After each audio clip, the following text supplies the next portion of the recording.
relatório bastante extenso, ele traz nomes, ele foi encaminhado ao governo de transição e foi encaminhado também ao Gabinete de Segurança Institucional. Entre o dia 2, no qual eu assumi, e o dia 8, nós efetivamente não produzimos relatórios de inteligência.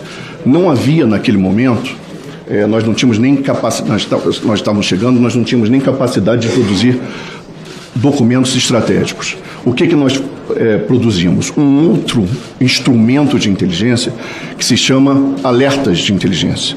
O que é um alerta de inteligência?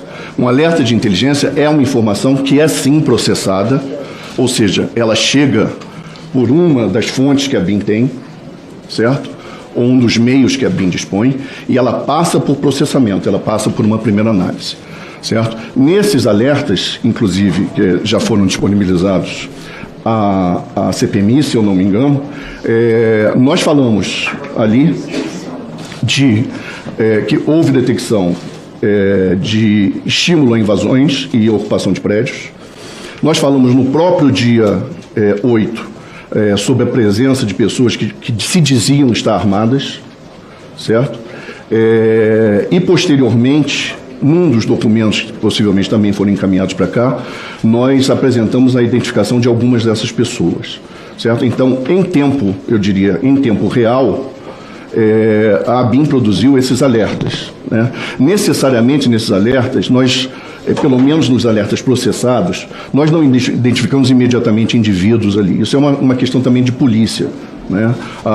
Eu quero lembrar também que a nossa inteligência estava acompanhando esse evento do ponto de vista da proteção das instituições democráticas de direito. Havia a operação do dia 8, ela estava a cargo da Secretaria de Segurança Pública, que dispõe de uma inteligência própria, para a qual nós estávamos encaminhando informações também, certo? Praticamente em tempo real. Certo. Antes de chegar a esses alertas, senhor Saulo, que é agora o ponto que vou seguir, eu ainda quero finalizar ainda sobre essa questão desses dados que nós recebemos aqui da ABIN. Veja, nos documentos que foram encaminhados pela Agência Nacional de Transportes, ela informou a ABIN que teria identificado em seus sistemas diversos ônibus fretados com passagem por Brasília no período da convocação dos atos antidemocráticos que circulava nas redes sociais, o que indicava a possibilidade da chegada de manifestantes do Distrito Federal. No dia 6, às 17 horas, se identificou 43 ônibus que chegaram, com 1.622 passageiros. No dia 7, identificou mais 105 ônibus, com 3.951 passageiros.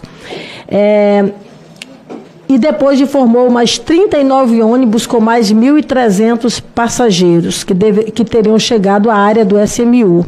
No dia 8, às 10 horas e 30 minutos, informou ter identificado mais 133 ônibus com 5.021 passageiros, ou seja, um volume de fato significativo aí de ônibus e de pessoas. Uma usando aí a nomenclatura do COARF, uma movimentação muito atípica.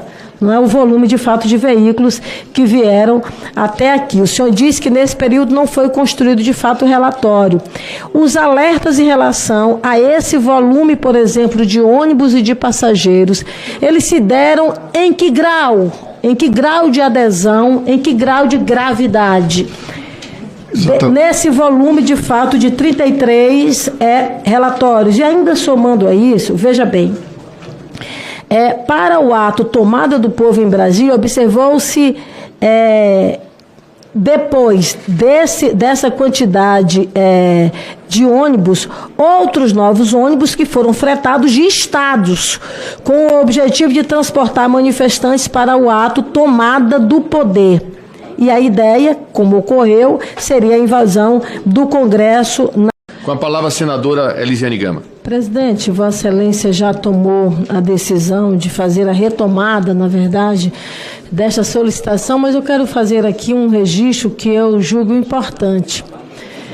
Quando nós iniciamos os trabalhos desta comissão, todos nós, na verdade, tínhamos a clareza de que já havia em curso vários outros inquéritos. Nós tínhamos inquéritos no âmbito da Polícia Federal, no âmbito do Supremo Tribunal Federal, na Polícia Civil e também aqui na Assembleia Legislativa do DF.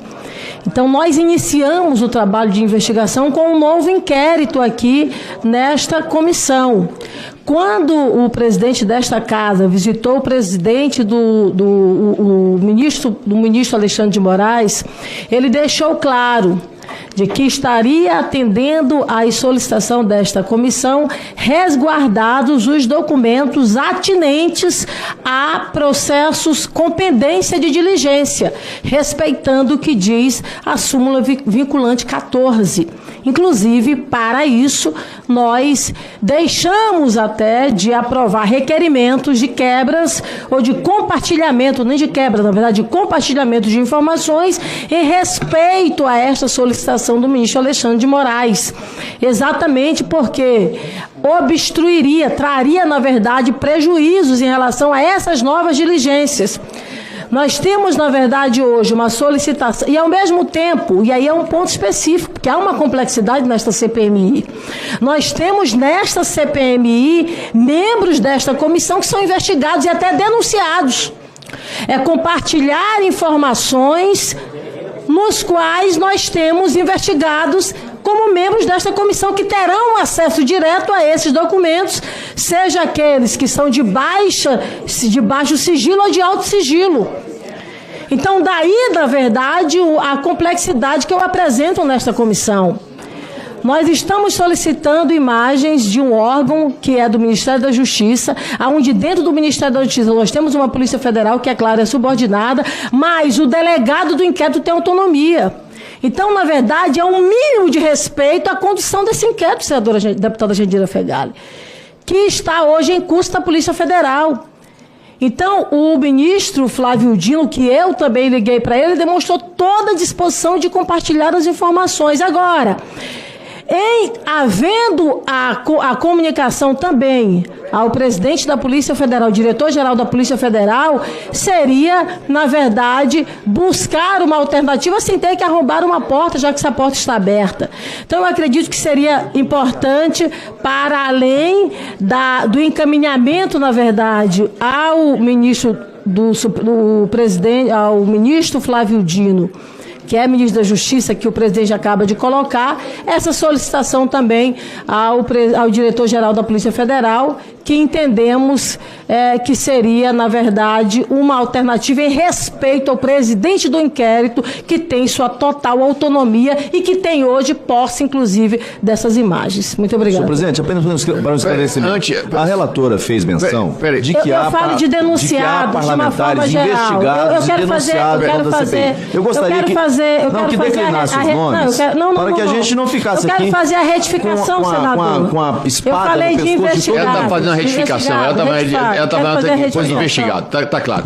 Antes de passar a palavra ao senador Randolfo, eu quero responder à nossa nobre relatora, dizendo que a esta presidência cabe única e exclusivamente cumprir o que é aprovado pelo colegiado dessa comissão.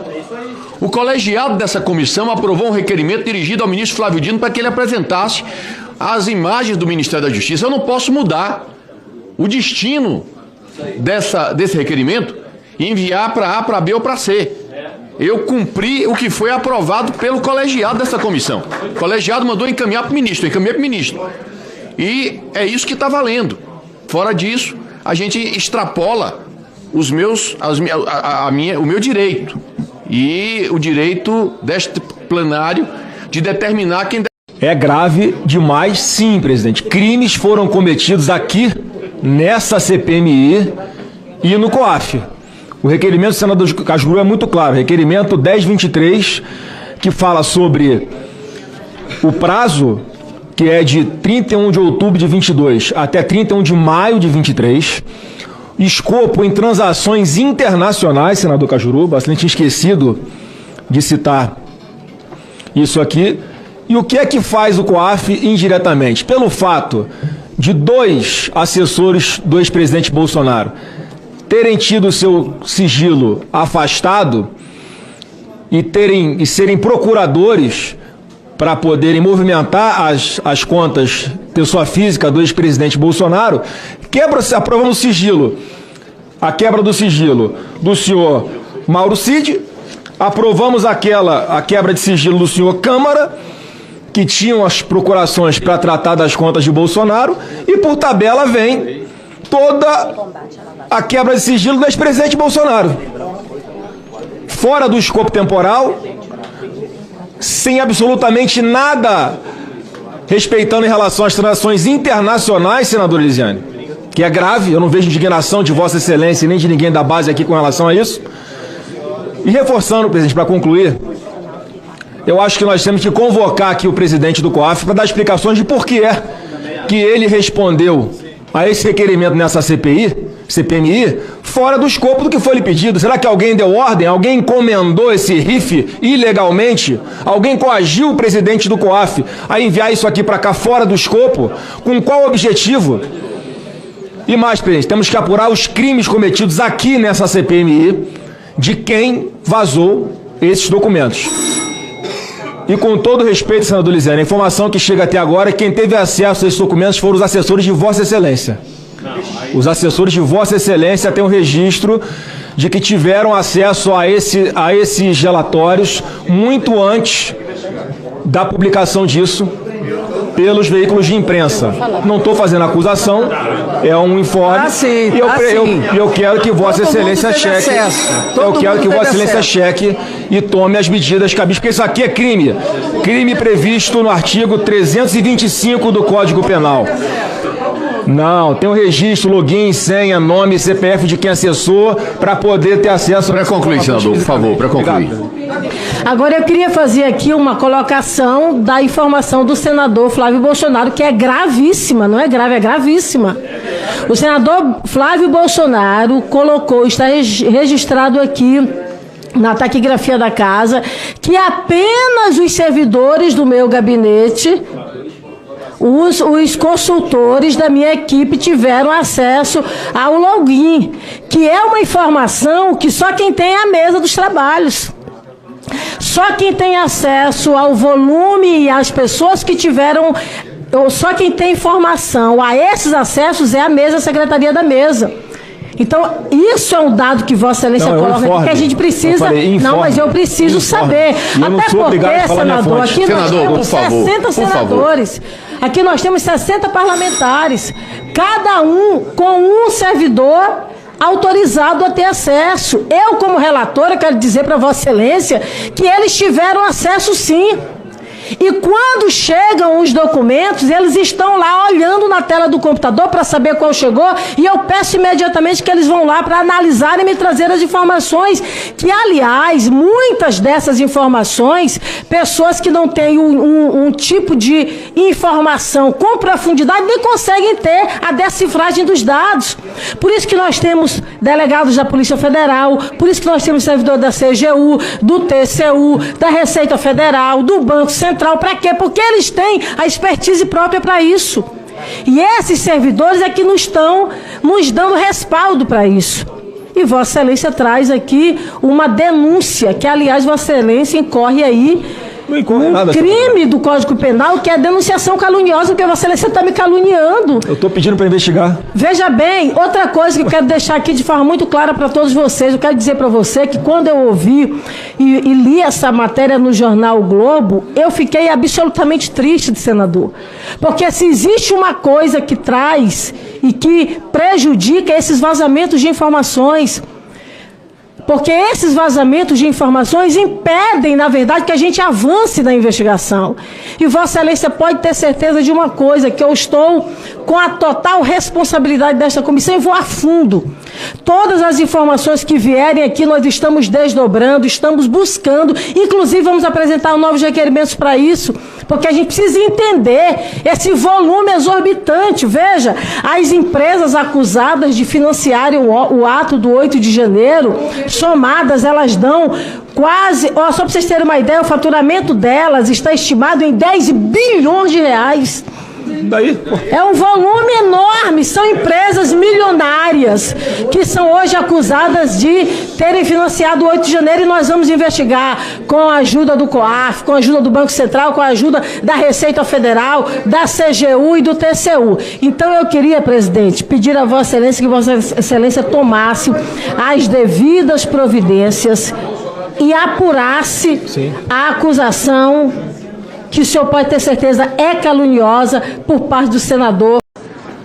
O ministro da Justiça não pode nos dar conselho agora. Ele já deu a posição dele. Ele não entrega. Nós não temos que pedir para a Polícia Federal. O dono do prédio é o Ministério da Justiça, onde ocorreram fatos que até agora não se conhecem. Não tem nada a ver com o inquérito. É uma peça histórica. Portanto, ninguém apôs a condição de sigilo às imagens. Isso faz parte, vamos ser muito claros, da dificuldade de se conseguir saber o que aconteceu em matéria de omissão. É um grande esforço que hoje vai ter o seu dia inaugural em termos de possibilidade de saber sobre omissão, sobre as ações, sobre vandalismo, o nome que queiram dar. Eu acho que tudo pode ser feito a mais, mas já temos uma linha percorrida. Tanto é que os que têm vindo depor aqui sempre ocupam o 5º vagão dessa locomotiva, dessa composição da busca dos autores do dia. Agora, da omissão, nós não conseguimos nada, a não ser a vinda hoje aqui do senhor Saulo Cunha, que foi quem escreveu um relatório histórico com mensagens que queriam evitar o dia 8, mas não evitaram. Por quê? Porque houve omissão. Então, eu entendo que o que o senhor vai fazer é razoável, que a Advocacia Geral do Senado ponha isso a claro. O inquérito e as suas diligências não devem ser prejudicados por nós. Mas os fatos ocorridos vão ser censurados. Isso é uma censura a um filme. Censurar um filme. Censurar um filme para a sociedade brasileira não saber o que aconteceu? Não tem nem pé nem cabeça. E com o maior respeito ao jurista, que é o ministro, este conselho ele está desautorizado a dar pela decisão, no meu modo de ver, irreverente, pela mensagem irreverente que ele mandou para esta casa. Todos os outros solicitados atenderam. E se ele quisesse consultar a Polícia Federal, é mais fácil ele consultar do que nós, né? Quer dizer, a demonstração de má vontade é essa. Quer dizer, procure quem é vinculado ao meu ministério. Quem está aqui sob a minha ordem. O que é isso? Antes de chamar a testemunha para depor, eu quero dizer a todos que nós recebemos um ofício do Ministério da Justiça, do senhor ministro Flávio Dino, referente a uma solicitação de um requerimento que foi aprovado nessa comissão, na última sessão, que solicita as imagens internas do Ministério da Justiça no dia 8 de janeiro, e o senhor ministro nos respondeu afirmando que não poderia passar essas imagens em virtude de que as mesmas fazem parte do conjunto de provas que faz parte de um projeto, de um inquérito que está em sigilo no Supremo Tribunal Federal. Vejam bem, senhores deputados, senhoras deputadas, senhores senadores e senhoras senadoras, na reunião que eu tive com o senhor ministro, presidente dos inquéritos, Alexandre de Moraes, o que nos foi colocado pelo ministro é de que haviam alguns inquéritos que estavam sob sigilo e que esses inquéritos sob sigilo, que tinham ainda alguma diligência a ser feita e cuja divulgação pudesse trazer prejuízo a essa diligência, ele não poderia entregar naquele momento para a CPMI. Isso é absolutamente compreensível. Por exemplo, quando eu estive com o ministro Alexandre de Moraes, dias depois aconteceu uma operação, inclusive nesta casa, aqui no Senado, no gabinete do senador Marco Duval, e esse era um dos inquéritos que estavam em sigilo e que, obviamente, se naquele momento em que eu estive com o ministro, ele tivesse entregue à CPMI a íntegra desse inquérito, esta operação estaria fadada ao fracasso, haja vista que todos aqueles envolvidos que eram alvo da operação estariam previamente avisados de que a operação aconteceria. Portanto, eu acho que era plenamente compreensível e que é plenamente compreensível que, havendo um inquérito em que haverá ainda uma diligência, que isso seja mantido em sigilo. Outra coisa completamente diferente são as provas que fazem parte deste inquérito. O fato de ter uma diligência, isso não estende esse sigilo para as provas. O único objetivo do sigilo é preservar esta ação, para que essa ação visada na diligência, para que ela não esteja condenada ao fracasso. Portanto, não faz sentido nenhum que tudo aquilo que esteja fazendo parte dos inquéritos não possa ser objetivo, não possa ser do conhecimento da CPMI. Sendo assim, e até pela obrigação que eu tenho, como presidente desse colegiado, de manter a integridade, a autoridade desse colegiado, eu não posso aceitar que as partes que sejam objeto de determinado requerimento simplesmente tenham o direito de dizer: eu não vou atender. Porque se isso for feito, se nós adotarmos e aceitarmos passivamente esse tipo de comportamento, essa CPMI está fadada mais do que ao fracasso, está condenada ao ridículo. De todos os requerimentos que nós aprovarmos aqui, simplesmente o alvo do requerimento: olha, eu não vou entregar. E se nós agirmos dessa forma em relação ao ministro Flávio Dino, e todo respeito ao ministro Flávio Dino, eu não conheço pessoalmente, nunca estive com o ministro pessoalmente, mas e por isso mesmo não tenho nenhum motivo para ter nada contra ele, pelo contrário, considero ele um quadro público, uma figura e um quadro da mais alta significância nesse país, senador da República, etc. Mas se eu aceitar passivamente que o ministro pode se denegar a dar conhecimento à CPI de um documento que a CPI requereu, obviamente que isso prevalecerá para todos e qualquer outros alvos de requerimento da CPMI. Assim, eu quero informar ao colegiado que estou determinando a advocacia do Senado para que solicite ao Supremo Tribunal Federal uma ordem para que o Supremo determine... A minha pergunta para o senhor é clara: o senhor adulterou o relatório da ABIN sobre os alertas que foi enviado para cá, para o Congresso Nacional? Não, eu não adulterei. Eu fiz os dois relatórios. Eu fiz o primeiro uma planilha em que continha os alertas encaminhados pela ABIN a grupos e continha ali também os alertas encaminhados por mim, pessoalmente, pelo meu telefone para o ministro-chefe do GSI. Certo? Eu entreguei essa planilha ao ministro e o ministro determinou que fosse retirado o nome dele dali, porque ele não era o destinatário oficial daquelas mensagens, que ali fosse mantido apenas as mensagens encaminhadas para os grupos de WhatsApp. Ele determinou que fosse feito, eu obedeci a ordem, certo? Essa primeira planilha ficou arquivada na Agência Brasileira de Inteligência. Portanto, a primeira planilha incluía os alertas encaminhados ao grupo de mensagens da BIM e também todos aqueles alertas que eu encaminhei do meu telefone pessoal para o ministro. Ou seja, o senhor está dizendo que o senhor, então, adulterou a pedido do G. Dias. Eu não adulterei. Colegas. Eu não adulterei.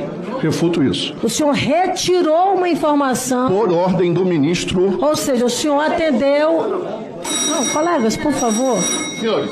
Ou seja, o senhor retirou um envio ao ministro G. Dias a pedido dele.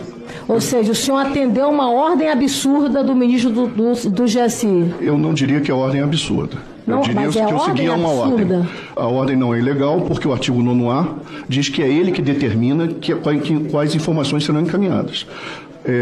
Não houve, da minha parte, nenhum interesse em esconder informação. Tanto que eu apresentei informação ao ministro. Bom, presidente, o que o Brasil está vendo é que tem alguém mentindo nessa história. Diante de uma CPMI, isso é um ato muito grave. Mas, só dando aqui, continuando aqui o meu questionamento. Como é conhecimento de todos, a Polícia Federal enviou ao Ministério da Justiça, ao ministro da Justiça Flávio Dino, um ofício, que são os documentos 4, 5 e 6, em anexo, informando com base nos alertas recebidos da BIM sobre os riscos e a necessidade de aumento do efetivo das forças de segurança no dia 8. Mais uma vez, volto a dizer, quando ouvido na CPI da Câmara Legislativa do Distrito Federal, G. Dias afirmou que nunca tomou conhecimento dessa solicitação, levando a crer que, dentro do novo governo, não havia uma mínima comunicação entre o Ministério da Justiça, Flávio Dino, e o GSI, G. Dias.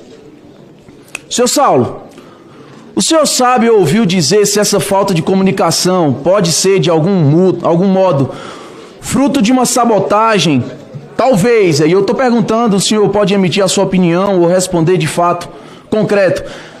Se existe alguma sabotagem arquitetada pelo ministro da Justiça para achincalhar o GSI, tendo em vista a enorme relevância e prestígio que o órgão adquiriu na gestão de General Heleno e do governo do presidente Bolsonaro? Não, deputado, não posso afirmar isso, não tenho nenhuma opinião sobre esse fato. O senhor acha ou ouviu dizer que Flávio Dino queria diminuir ou tomar o GSI de alguma maneira?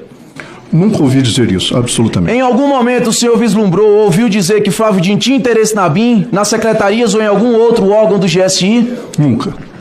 Senhor presidente, eu faço essas perguntas porque tudo o que aconteceu desde o início dessa CPMI é muito estranho.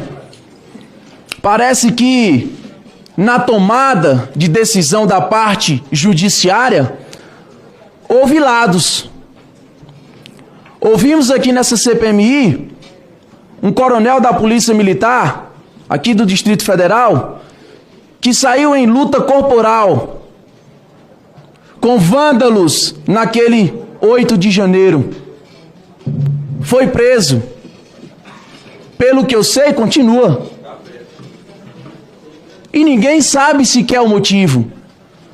Ele estava de férias, mas mesmo assim ele voltou, retornou e combateu os vândalos. Está preso. Quem estava servindo água para os vândalos está solto. Não é investigado. Não é sequer denunciado. O secretário de Segurança Pública do Distrito Federal, que tinha o mesmo período de tempo de trabalho que o ministro do GSI, do Lula, e que inclusive esse secretário também estava de férias, foi preso. Está hoje ainda sem a sua liberdade. Não é porque ele está em casa que ele está livre, não. Está sendo monitorado. Está sendo acompanhado. Não tem a sua liberdade. Quem estava servindo água para manifestantes, aliás, vândalos, não é denunciado. Parece que o que ouvimos aqui desde o começo está muito claro. Tem um lado dos poderosos, que esses sim são intocáveis, e tem um lado dos que estão levando a culpa. A gente escuta aqui toda hora a invasão dos bolsonaristas, a invasão dos bolsonaristas, a invasão dos bolsonaristas. Os tais bolsonaristas que vocês tanto falam foram presos, estão presos. E só tem esse lado na história? Vocês querem o quê? Prender novamente quem vocês já prenderam? Essa CPMI aqui não vai alargar a investigação? Nós não vamos buscar quem se beneficiou com essas invasões? Até hoje ainda tem gente presa. São 7 meses. 7 meses. Tem gente com prisão preventiva. 7 meses. E a gente não está vendo aqui, por parte, principalmente da relatoria desta comissão, uma tentativa de buscar e entender o porquê que isso tudo aconteceu, o que está por trás disso tudo. Mudança no comando geral da Polícia Militar do Distrito Federal aconteceu. Pegaram ali 1 ou 2 cabeças do governo Lula, estão fritando. Está perceptível. Estão escolhendo aqueles que eles vão decepar a cabeça. Por que que até um tempo atrás o governo defendia tanto G. Dias? Abraçou tanto G. Dias? Abraçou tanto todos os órgãos do governo? Hoje escantearam. E parece que estão querendo achar um culpado para não culpar alguém maior. O povo brasileiro está acompanhando as informações que estão chegando. O G. Dias, ele mesmo, a pessoa, a figura, General Gonçalves Dias, ex-ministro Gessim, foi quem pediu para tirar o nome dele do relatório. Saiu no Metrópolis. E aqui eu estou citando a imprensa, que o governo ignorou o plano de defesa do Palácio do Planalto, ignorou o plano escudo, o plano de defesa, ignorou. A viagem de Lula a Araraquara só foi planejada no dia 7 de janeiro, um dia antes dos ataques. Aí vai a comissão e pede as imagens do Ministério da Justiça. Vem o ministro da Justiça, debochando da cara de todos os senadores e deputados que aqui estão, e simplesmente nega as imagens. Quem? Participante, aliado ou próximo ao governo foi preso pelo STF? Quem? Nenhuma figura sequer. Nenhuma figura sequer. A impressão que temos, e eu repito, é que temos aqui 2 lados. O lado dos intocáveis, os poderosos, e o lado dos que estão carregando toda a... Senhor presidente, colegas deputados, senadores, apenas para contribuir com esse debate, antes de que Vossa Excelência faça a sua decisão sobre essa questão de ordem, presidente, é importante que se esclareça, deputado Rubens, que inúmeros pedidos que essa CPMI tem feito à Polícia Federal, nós estamos recebendo como resposta que a Polícia Federal não pode compartilhar com essa CPMI, uma vez que aquilo que tem se pedido estaria sob sigilo no Supremo Tribunal Federal. Portanto, me parece ser uma medida protelatória, senador Cajuru, nós mandarmos esse pedido, ou reiterarmos esse pedido para a Polícia Federal, sob pena de termos como resposta a resposta que a Polícia Federal tem mandado como de praxe para essa CPMI.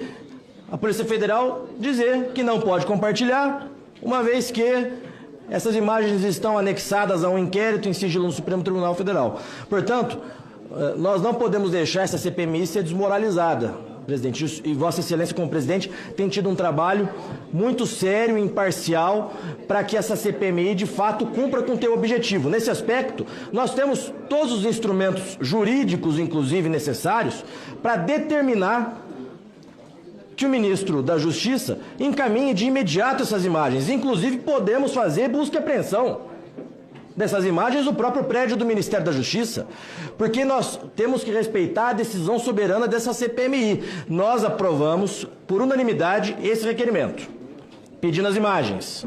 O ministro agora diz que não pode compartilhar. A CPMI funciona como inquérito. Portanto, nós temos todos os instrumentos regimentais e jurídicos, presidente, para que Vossa Excelência determine de imediato, inclusive a busca e apreensão dessas imagens dentro do Ministério da Justiça. Então, eu gostaria de contribuir para que essa comissão, de fato, cumpra com o teu objetivo. E se a gente permitir que esses requerimentos não sejam respondidos, já vai virar uma festa. Os requerimentos que são aprovados aqui vão responder se quiserem.